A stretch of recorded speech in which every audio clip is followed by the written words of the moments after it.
Hi, I'm Wei, and I'm not a social studies or a history student, but I'm just simply trying to dive deeper about the founding father of Stoicism. And we're going to look at the story of Zeno of Citium. Not any other Zeno because there's actually way too many. Stoicism is an ancient mindset that is still used and practiced by many today, though the foundations can be traced back all the way to 300 BC, where Zeno of Citium was born into a rich family of wealthy merchants. As a young man, he liked to travel.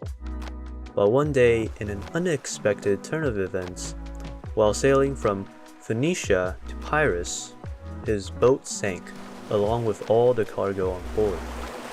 He was then washed ashore in Athens, the intellectual capital of Greece. Having become a beggar from a wealthy man in a blink of an eye, contrary to what others would feel otherwise, Zeno did not throw fits of rage, did not despair, and instead opted to visit a local bookstore. There he found a book titled Memorabilia by Xenophon. As he read through the book, he was inspired and delighted by the book's portrayal of Socrates. He then asked the bookkeeper where he could find people like Socrates, because he wanted to be like them. Luckily for him, the most famous Cynic at the time, Crates of Thebes, was right outside, which is also whom the bookkeeper pointed out towards. Zeno asked to learn from Crates. Crates accepted. After studying after Crates, Zeno also layered studies under countless philosophers at the time, one after the other, and later started teaching his own philosophy as stoic, a public space.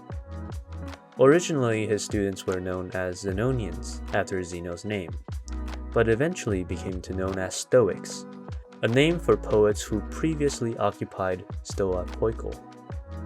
After a while, his teachings attracted many people. The core of his teaching is that a Stoic should live with virtue, and that it is the greatest thing in life. He argued that living in accordance with reason is what a human should do. He argued that, as people, if we live in accordance with pursuit of pleasure and want, it's to live like an animal. Because animals live by instincts, and by pursuing our instincts, we live more like an animal than human. And we shouldn't live like an animal because we were given the ability to reason. This belief stems from what he observed in Athens, one of the most intellectual, rich, and populated cities in the world. It doesn't make sense for the people here not to be happy. They were not poor, they were not starving, but they are still unhappy and suffering nonetheless. The only thing that was making people suffer was that they did not have what they desired, or fear of losing what they loved. And to Zeno, to end this suffering is to live in accordance with what one already has, to recognize that desires will never be truly fulfilled. It is that we would become slaves to our passions, and that instead we should focus on what we actually need. The only thing we need is ourselves, which then is to 1. Enforce self-discipline to conquer our own desires as our natural right to logical thinking. 2. Practice rationality.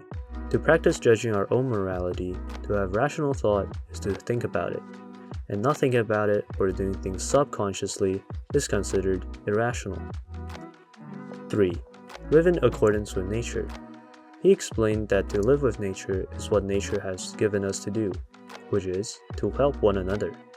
To do what we think is right, regardless if other people will judge us, or even when no one is watching. Throughout those teachings, he inspired and attracted many across the country and the continent. And he continued to teach those principles until one day when he was leaving school after teaching, he tripped and broke his toe and died in 262 BC at the age of 72. And that was the story of Zeno, father of Stoicism. I'm Wei, and I'll see you next time.